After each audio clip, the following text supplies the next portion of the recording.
బాదుడుపై YCP పోరుబాట పట్టింది. ఈ నెల 27న ప్రతి నియోజకవర్గంలో ర్యాలీలు నిర్వహించి విద్యుత్ స్టేషన్ల ఎదుట ధర్నా నిర్వహించనున్నారు వైసీపీ శ్రేణులు.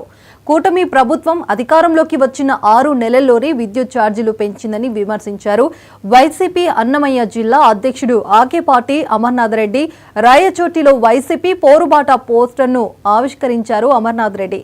ఇక రైతుల పరిస్థితి దారుణంగా ఉందన్నారు. ఇంతవరకు రైతుకు ఒక్క ట్రాన్స్ఫార్మర్ కూడా ఇవ్వలేదన్నారు. వైసీపీ నిరసన బాటలో ప్రతి ఒక్కరూ పాల్గొనాలని కోరారు.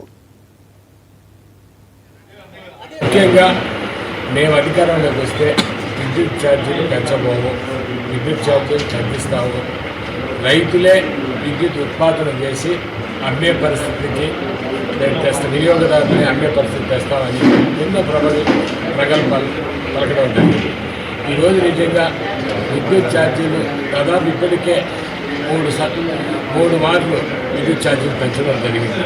ఈరోజు మీటర్లు బిగిస్తున్నారు. ఈరోజు నిజంగా ఎస్సీ కాలనీలో చాలామంది ఎస్సీ కాలనీలో గుర్తు కొత్త విద్యుత్ అనుకోకుండానే రాత్రి కనెక్ట్ చేసి ఇబ్బందులు పాలు చేస్తున్నారు. ఈ విద్యుత్ దీనిపై నిరసన తెలుపుతూ 27వ తేదీన రాష్ట్ర ముఖ్యమంత్రి గారు మాజీ ముఖ్యమంత్రి గారు జగన్మోహన్ రెడ్డి గారు పిలుపు మేరకు ఈరోజు ప్రతి నియోజకవర్గ హెడ్ క్వార్టర్స్లో కూడా పెద్ద ర్యాలీతో నిరసన తెలిపి ఈరోజు కరెంట్ ఏసీ ఆఫీసులు కావచ్చు, కరెంట్ ఆఫీసుల దగ్గర నిరసన తెలిపి వినతి పత్రాలు ఇవ్వడం జరుగుతూ ఉంది. ఎందుకంటే ఈరోజు రైతుల పరిస్థితి చాలా అధ్వానంగా ఉంది. ప్రతి విద్యుత్ వినియోగదారుల పరిస్థితి చాలా అధ్వానంగా ఉంది. ఎక్కడ ట్రాన్స్ఫార్మర్ కావాలని ఇవ్వడం లేదు. నిజంగా ప్రతి దానికి కూడా ఎన్నిసార్లు ఫోన్ చేసినా కూడా మెటీరియల్ లేదు, వైర్లు లేదు, ఫోన్ లేదు అనే సమాధానం వస్తూ ఉంది.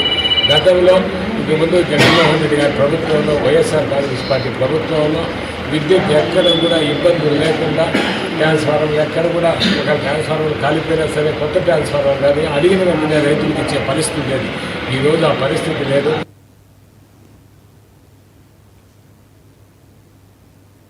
పుష్ప 2 మూవీ విడుదల సందర్భంగా జరిగిన ఘటన తెలుగు